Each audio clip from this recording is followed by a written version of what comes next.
रास्ता ना कादुओ खाल ग्रामवासी यातायातरे गंभीर बाधा जरूरीकालीन सेवा और स्कूल पिला असुविधारे प्रशासन नजर पड़िबो बोली आशा।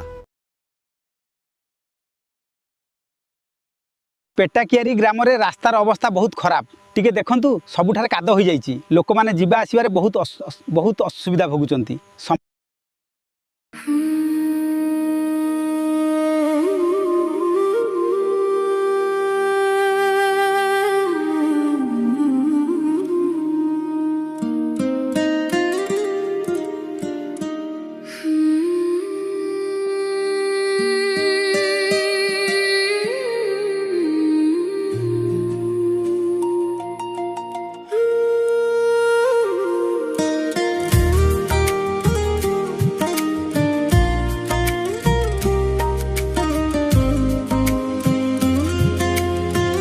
रास्ता ना कादुओ खाल पिटाकेरी ग्रामवासी जीवन दुर्विसह सामान्य वर्षा हेले आंठुए कादुओ प्रशासन दृष्टि देवाकू दाबी।